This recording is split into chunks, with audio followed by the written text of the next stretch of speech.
일단은 플라톤 내용을 두 가지 차원에서 한번 정리를 해볼게요.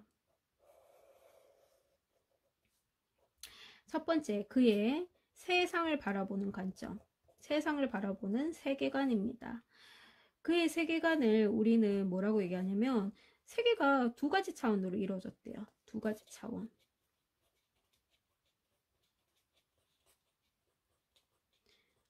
세상이 두 개의 차원으로 쪼개져서 존재한다. 이런 세계관을 뭐라고 얘기를 하냐면 이원론적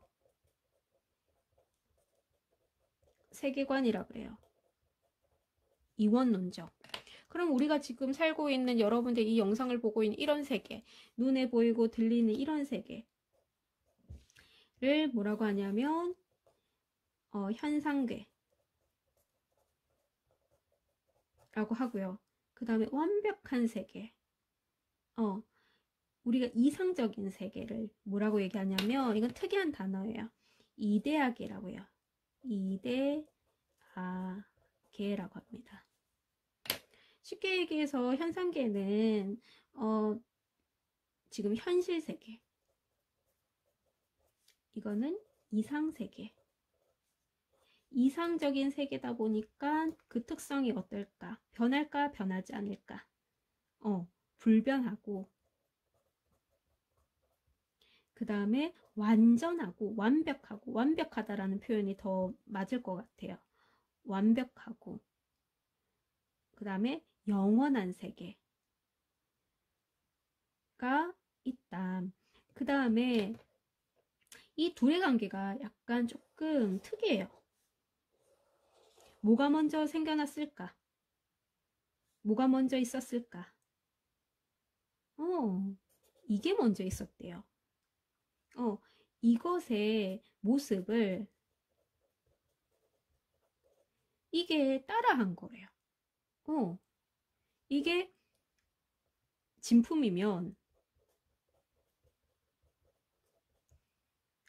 이게 짝퉁인 개념이지. 요 이대학에는 진품이고 요건 짝퉁이고, 요것에 원래의 완벽한 모습이 있었는데 그것을 이렇게 표절, 그렇지, 표절해서 복붙, 표절해서 생겨난 게 현상계다라고 그 세계를 이렇게 바라보게 된 거죠. 그러면 이 현상계에 있는 현상계는 우리가 어떻게 볼 수 있을까? 좀 어렵나요? 현상계에 있는 만약에 물질이 이 현상계죠? 요거 볼 수 있나요? 뭐로 봅니까, 여러분들? 눈으로 보는 거죠. 그치? 현실 세계에 있는 이런 물건들은 우리가 눈으로 보는 거죠.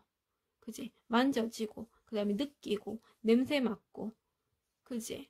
이 현상계를 우리가 알 수 있는 방법은 뭘 통해서? 그렇지. 감각을 통한 경험.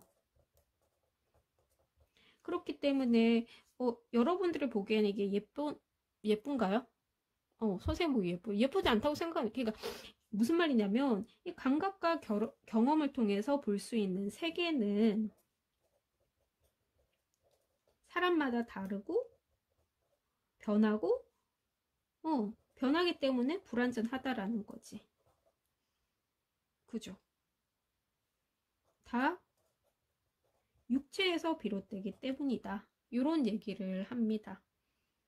그리고 이데아계의 그 모형이다. 라고도 표현을 합니다.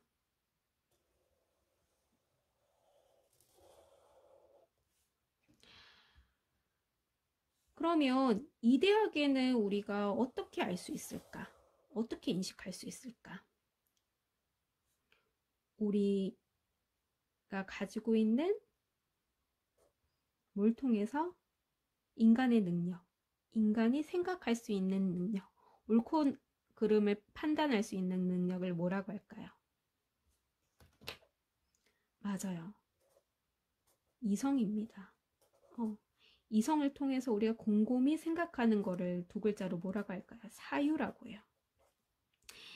이성을 통해서 우리는 이데아계를 인식할 수 있다라고 봅니다. 그런데 이성이 있다라고 해서 우리는 완벽히 이데아계를 알 수가 없어요. 왜냐하면 우리는 현상계에 있잖아. 그치? 자, 우리는 플라톤에 따르면 우리는 원래 다 이데아계에 있었대요.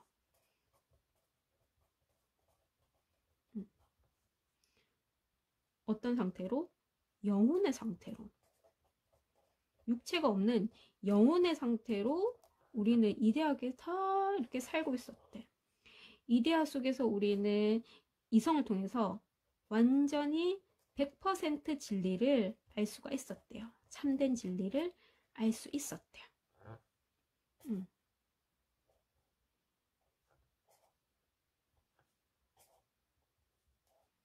자, 영혼의 상태로.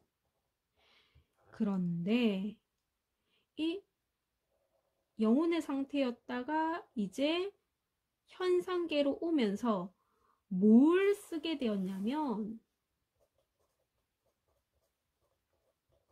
바로 육체야.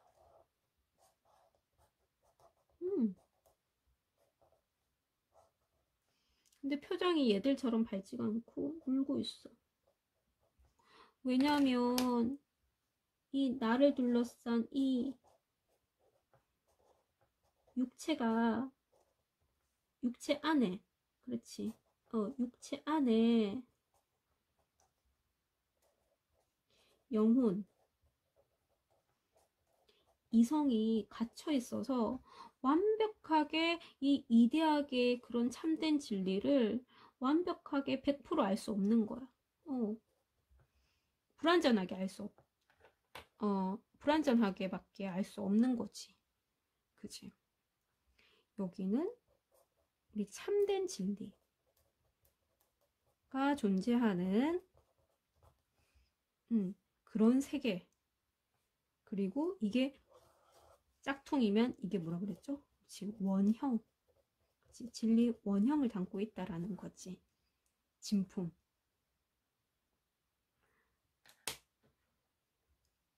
또 그래서 이런 세계관을 가지고 있는 플라톤. 다시 자, 플라톤은 세계관, 세계는 두 가지 차원으로 이루어졌다. 이걸 뭐라고 한다 그랬죠?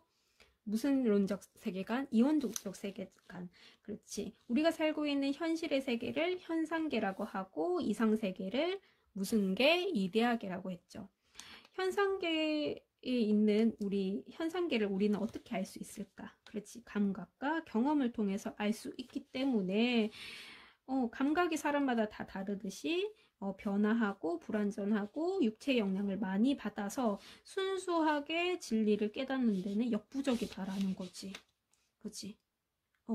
육체 안에 영혼이 갇혀있는 육체를 뭐라고 표현했다? 감옥. 오케이. 인간은 이성을 가지고 있긴 하지만 이게 육체에 갇혀있기 상태 이성이 100% 발휘가 안 된다라는 거지. 이성, 즉 영혼의 능력이 100% 발휘될 수가 있습니다. 언제? 죽으면. 죽으면 다시 돌아간다라고 생각을 했거든. 원래 우리는 이데아가에서 다 살고 있었는데 육체의 탈을 쓰고 이제 현실 세계에 살고 있지만 죽고 나서는 우리가 돌아간다 이렇게 표현을 한 것이지. 그지? 자, 그렇기 때문에 정리를 하자면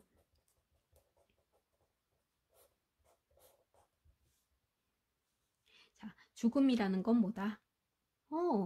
육체로부터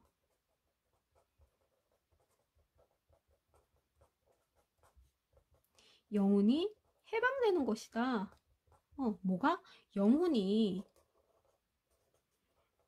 뭐 기출산지에서는 이 뭐 이렇게 단어를 바꿔서 써서 뭐 그렇게 내기도 하는데 이해를 제대로 한다면은 뭐 어려울 것이 없다고 생각을 합니다. 그렇지. 죽고 나면은 어디로 간다 우리는? 이데아 세계. so. 자, 죽음이라는 것은 두려움의 대상이다? 아니다. 이렇게 정리를 할 수가 있겠죠.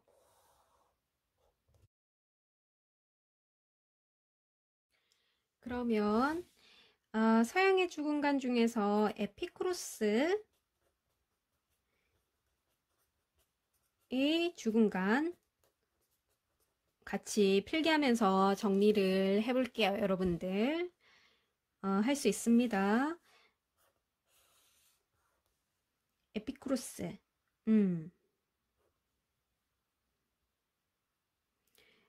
크게 내용을 기본 입장, 그 다음에 죽음관이니까 죽음관 이렇게 정리를 해볼게요. 마찬가지로 그가 그 에피쿠로스라는 사람이 세상을 어떻게 바라봤느냐에 따라서 그의 또 죽음관도 영향을 받기 때문에 입장에 대해서 먼저 정리를 해볼게요. 우선 그는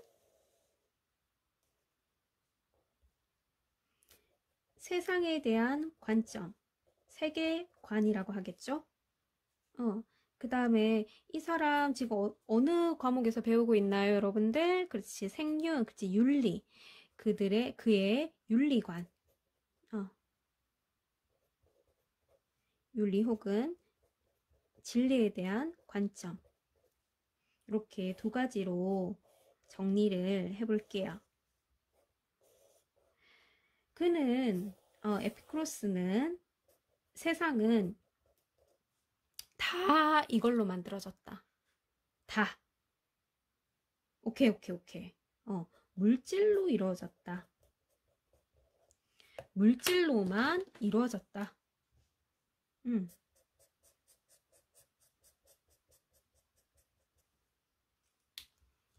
모든 것은 물질로만 이루어졌고, 그 다음에 뭐 우정이나 뭐 사랑, 뭐 이런 뭐 정신적인 거라고 생각하는 것, 우리가 뭐 정신적인 거라고 생각을 하는 이런 우정, 뭐 사랑, 이런 것들도 그냥 다 물질의 하나의 작용에 의해서 생겨나는 것이지, 물질이 없으면 정신도 사라진다 이렇게 생각을 합니다. 이런 것들이 따로 존재하는 것이 아니라 물질의 영향을 받아서 생겨나는 것이기 때문에 물질이 사라지면은, 즉 물질이라는 거는 뭐예요? 육체죠, 육체. 육체가 사라지면 정신도 사라진다. 육체가 있기 때문에 정신도 생겨난다. 이렇게 생각을 하는 겁니다. 그 다음에 중요한 단어가 있는데, 자, 그러면 물질은 뭘로 만들어졌을까? 뭘로 만들어졌을까, 여러분들? 물질을 이루는 최소 입자, 가장 기본적인 단위. 여러분들 원자라고 들어봤나요? 원자. 그래요. 원자로 구성되어 있다라고. 물질은 뭐로 구성되어 있다? 원자로 구성되어 있다라고 보는 거죠. 오케이. 됐나요? 그래서 이런 에피쿠로스의 세계관을 뭐라고 하냐면, 원자적 입장에서 봤을 때 원자로 이루어진 물질로 세계가 만들어졌다. 원자로 구성된 물질로 세상이 만들어졌다. 그래서 원자론적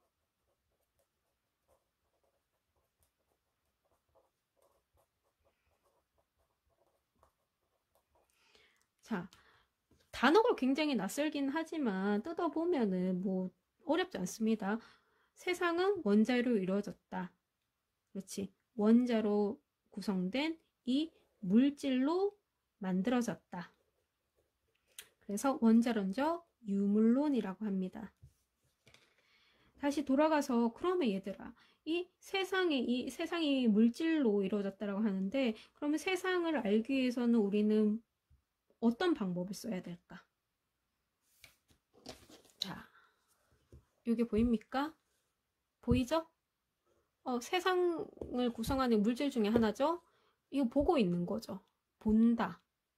그 다음에 느낀다.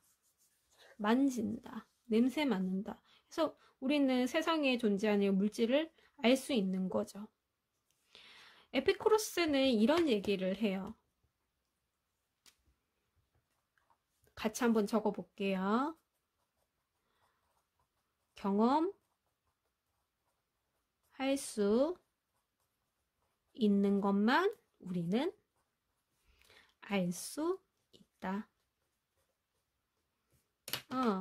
에피쿠로스의 죽음관을 잘 알 수 있는 단어 중에 문장 중 하나입니다. 경험할 수 있는 것만 우리가 알 수 있다. 경험하지 못하는 그런 보이지 않는 세계, 감각할 수 없는 세계에 대해서는 우리가 알 수도 없고 그런 거는 존재하지 않는다라고 생각을 하는 게 원자론적 유물론이고, 다시 돌아와서 정리를 하자면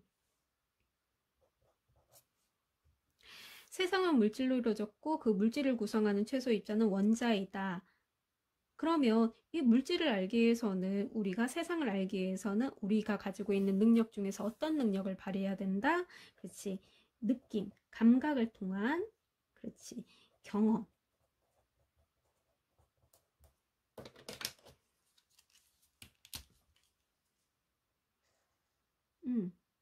우리가 경험할 수 있는 것만 우리가 알 수 있는 거예요, 여러분들. 경험할 수 없는 것은 우리가 알 수가 없다. 너무 상식적인 말인가?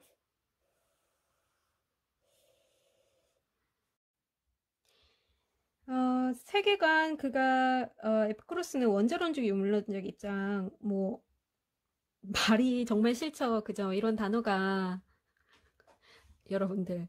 그죠? 쉽게 얘기해서 세상은 물질로 이루어져 있다.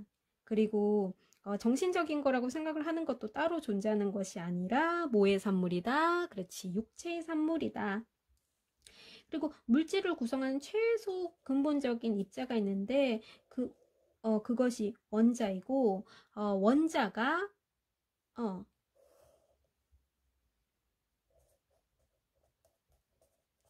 이렇게, 결합이 되면, 원자들끼리 결합이 돼요. 그러면 어떤 존재가 등장하게 되는 거지. 그 다음에 원자가 흩어져요.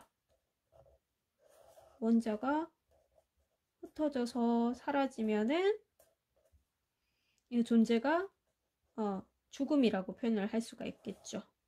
그렇지? 원자가 똘똘 뭉치면은 어떤 존재가 등장하고, 원자가 흩어지면은, 원자가 해체되면은 그것이 죽음이다 라고 표현을 하는 거죠.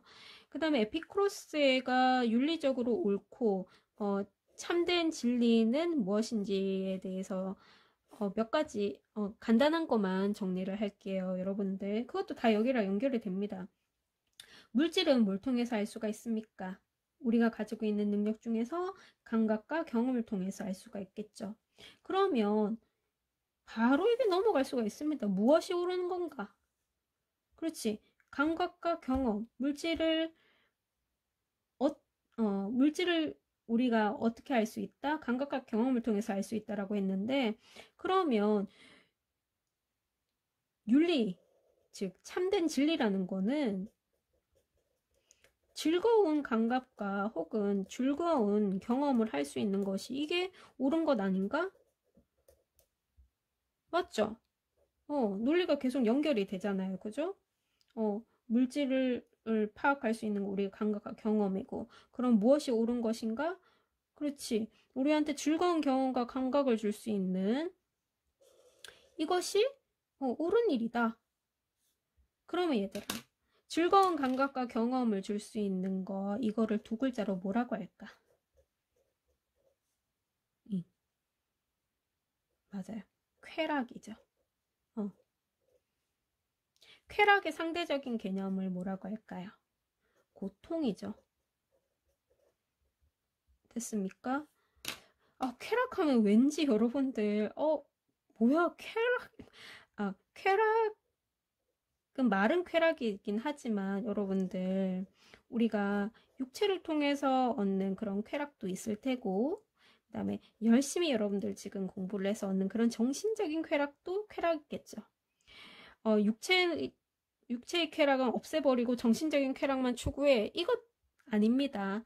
육체적인 쾌락도 있어야 되고 정신적인 쾌락. 왜냐하면 육체적인 쾌락, 육체적인 만족감이 없다면 우리가 생존할 수가 없잖아요. 그죠? 그지? 한마디로 정신적인 면에서나 육체적인 면에서 고통이 없는 상태를 우리가 없는 상태를 에피쿠로스는 추구한 거예요. 그렇기 때문에 우리가 배고프거나 아프면 안 되겠죠. 고통이 일어나니까. 그 다음에 너무 걱정, 근심, 불안 이런 것들이 많을수록 또 고통이 생겨나니까 그것도 안 되겠죠. 그러면 안 되겠죠. 그죠? 그러면 이러한 즐거운 감각과 경험을 쾌락이라고 하고 이렇게 쾌락을 추구하는 입장, 쾌락을 추구하는 자세나 태도를 우리는 쾌락주의라고 하는데 다시 자 쾌락주의라는 게 뭐라고? 그렇지 정신적인 면에서나 육체적인 면에서 고통이 없는 상태 그지? 적절하게 욕구를 충족하면서도 정신적인 만족감은 굉장히 극대화시키는 상태를 우리는 쾌락주의라고 하겠죠. 다시 쾌락은 다시 말해서 옳은 일이고 고통은 악이다. 다시 자 쾌락이라는 것은 좋은 일이고 고통이라는 것은 악이다. 좋은 경험을 갖게 하는 쾌락은 선이고 고통은 악이다. 자, 그의 윤리관이 쾌락주의였다라는 거 정리가 됐고요. 그러면 죽음관 한번 넘어가 볼게요. 여기에서 끝났죠? 그의 입장이 쾌락은 선이고 고통은 악이다. 좋은 감정과 느낌을 주는 거는 선이고 그 다음에 고통은 악이다라고 했는데 최악의 고통은 뭘까? 여러분들. 정신적인 면에서나 육체적인 면에서나 고통이 없는 상태를 그는 선이라고 얘기를 했는데 최악의 고통, 우리한테 최악의 고통, 마음의 불안을 주는 거는 뭐냐면 바로 죽음에 대한 공포라고 얘기를 했어요. 그렇겠죠. 응? 그런데 에피쿠로스는 이렇게 얘기를 해요. 우리는 죽음을 경험할 일이 없다. 우리는 죽음을 경험하고 싶어도 절대로 경험할 수가 없다. 즉, 경험할 수 없기 때문에 우리는 그것을 두려워할 필요가 없다라는 거죠. 다시 정리를 할게요. 죽는다라는 거는 죽고 나서는 우리가 뭔가 감각이나 육체가 있나요? 육체가 없죠. 그 다음에 육체가 없기 때문에 우리가 정신적인 능력이라고 하는 영혼도 없습니다. 그리고 당연히 사후 세계 이거를 두 글자로 뭐라고 할까요? 다음 생 내세라고 하죠. 내세도 없는 거예요. 죽고 나서 우리는 감각을 느낄 수 있는 육체가 존재하기 때문에 영혼도 없고 사후 세계도 없고 뭐야? 죽음도 경험할 수가 없는 거죠.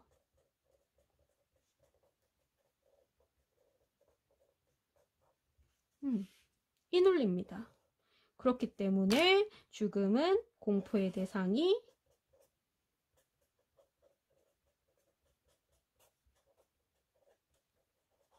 아니다. 이런 얘기를 합니다.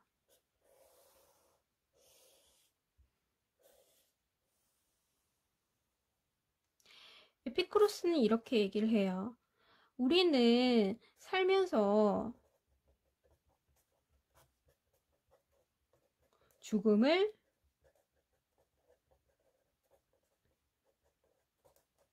살면서는 죽음을 경험하지 않고 죽고 나서는 우리가 존재하지 않는다.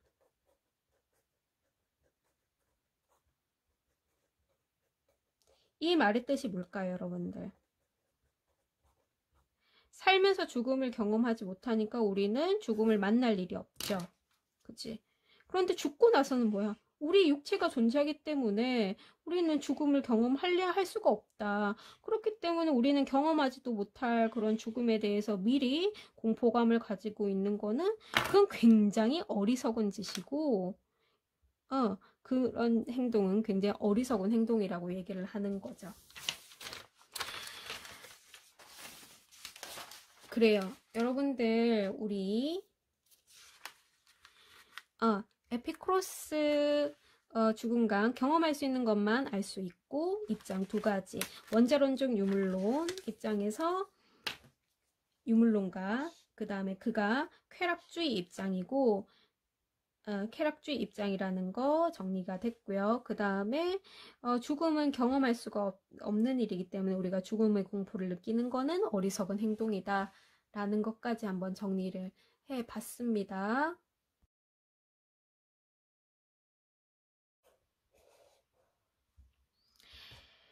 실존주의도 크게 두 가지 의미로 한번 정리를 해볼 텐데, 일단 기본적인 실존주의 의미, 그 다음에 대표적인 사상가에 대해서 간단하게 정리를 해볼게요. 자, 실존. 여러분들 실존이 뭘까요? 실존. 실을 밑에다가 적어볼까요? 현실. 그 다음에 존에다가 적어볼까요? 자, 존은 뭘까?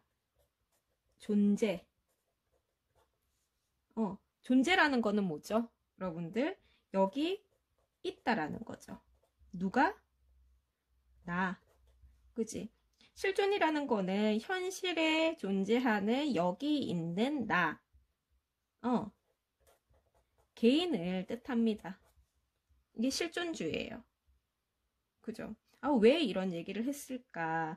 예전에 사람들은 보통 우리의 삶의 모습, 어떻게 살아가야 된다라는 그 삶의 방향이나 우리 삶의 특성이 정해져 있다라고 봤거든요. 자, 그것을 뭐라고 얘기를 하냐면, 그러한 존재의 특성, 어떠한 존재의 특성을 우리가 비읍, 지읒, 어떠한 존재가 갖추고 있는 특성, 성질을 우리는 비읍, 지읒이라고 하는데, 요 실존주의 를 얘기를 했을 때 굉장히 상대적인 개념으로 잘 나옵니다. 이게 뭘까요? 비읍, 지읒. 이게 바로 본질이라는 단어의 뜻입니다. 실존주의 같은 경우에는 어떤 존재의 특성은 본질이 먼저 정해지고 그 본질에 따라서 사는 것이 아니라 인간만은 실존이 본질을 결정한다고 봤어요. 쉽게 얘기해서 이 말이 무슨 말이냐면 실존, 여기에 있는 내가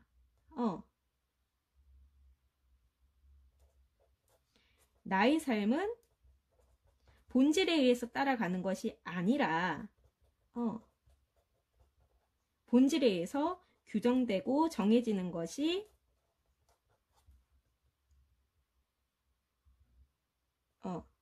본질에 의해 규정되는 것이 아니라 내가 결정한다라는 거죠. 내가 주체적인 선택과 결단을 통해서 내 삶을 만들어간다.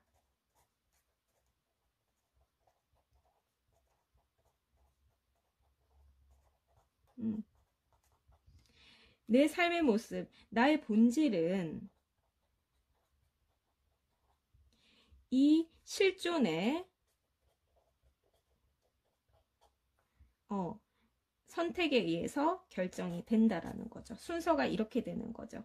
실존이 본질을 결정한다. 라고 할 수가 있겠죠. 그죠?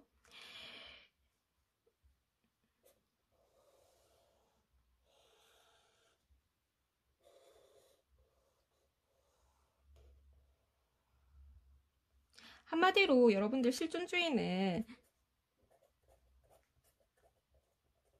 내 삶은 내가 결정한다.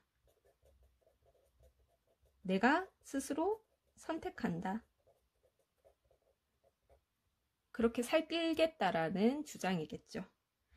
대표적인 사상가 한번 정리를 해볼 텐데, 실존주의는 기본적으로 신을 믿는 사상가와 신을 믿지 않는 사상가, 이렇게 두 부류입니다. 신을 믿는 사상가를 우리는 무신론적 실존주의라고 하겠고, 틀렸죠. 역시 자 유신론이죠. 유신론적 실존주의. 신을 믿는 실존주의는 유신론적 실존주의고, 신을 믿지 않는 실존주의자는 뭐라고 할까요? 여러분들, 자, 무신론적 실존주의라고 하겠죠.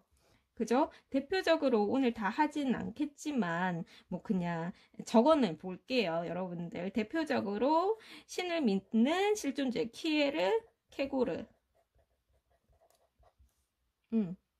신 앞에서 뭐 단독자 이런 얘기를 했었고, 그 다음에 요 두 번째 사람이 뭐 야스퍼스, 이런 사람도 있습니다.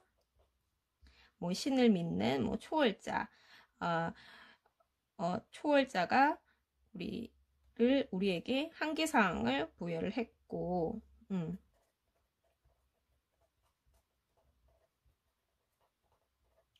이거는 신이 우리의 삶을 의미 있게 살아라고 얘기를 하는 하나의 뭐 키워드다. 하나의 뭐 신이 주신 암호다. 우리가 한계 상황에서 절망할 것이 아니라 이 절망적인 상황에서도 그 삶의 의미를 한번 되새겨 보자라는 그런 의미에서 죽음의 의미를 받아들이고 생각을 하고, 그 다음에 무신론적 요 입장에서는 실존은 본질보다 앞선다라고 얘기를 해서 사르트르라는 사람이 있고, 그 다음에 하이데거가 있죠. 그래요.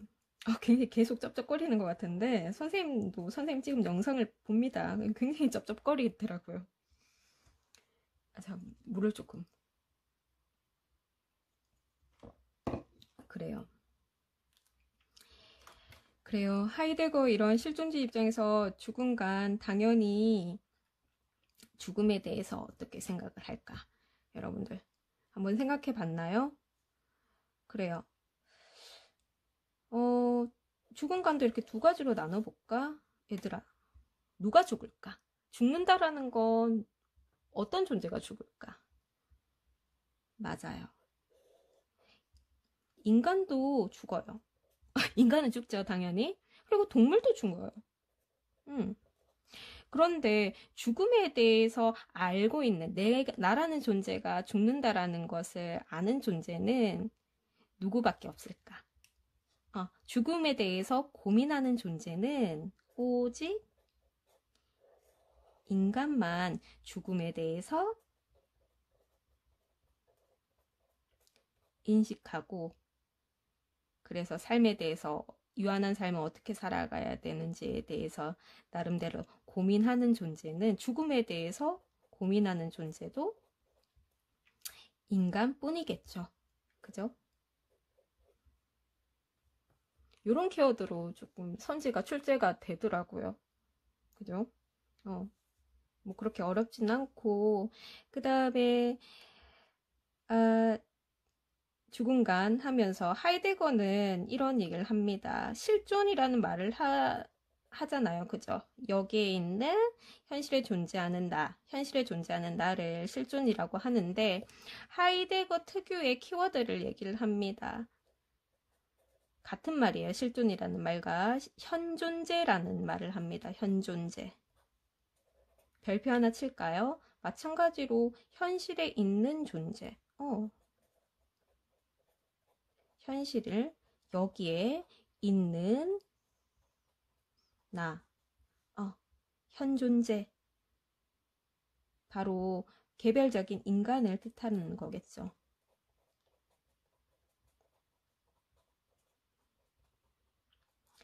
현존재는 죽음에 대해서 인식을 한다. 동물과 달리. 그렇죠? 그리고 현존재는 죽음을 통해서 좌절만 하는 것이 아니라 막 미루고 계속 죽음을 미루고 그 다음에 회피하고 피하고 생각하지 않으려고 하는 것이 아니라 오히려 당겨서 앞당겨서 생각한다라고 해요. 죽음에 대해서 앞당겨서 앞당겨서 생각한다. 앞당겨서 생각한다. 이거 두 글자로 뭐라고 할까요, 여러분들? 앞당겨서 생각한다.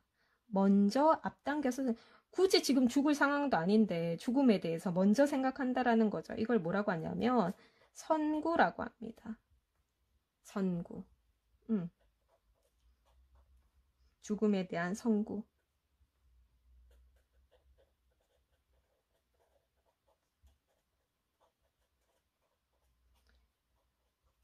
선구.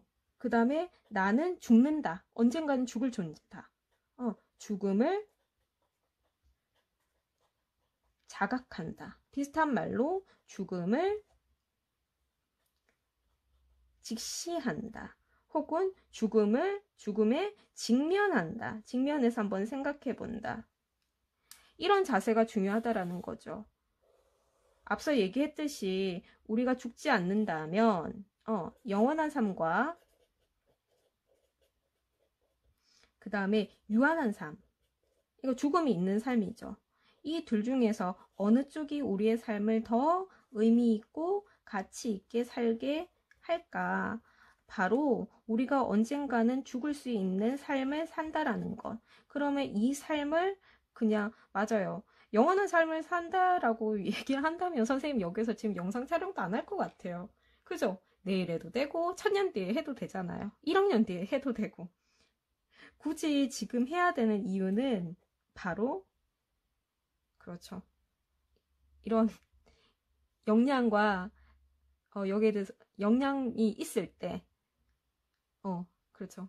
목소리라도 이렇게 조금 또렷하게 나올 때 삶은 유한하니까 선생님은 그지? 맞아요. 우리 삶을 의미 있게 살기 위해 노력한다라는 거죠. 왜? 우리는 언젠가는 죽을 수밖에 없는 존재라는 것을 자각하니까. 그래요. 그러면 하이데거 한번 정리를 같이 해볼게요, 여러분들.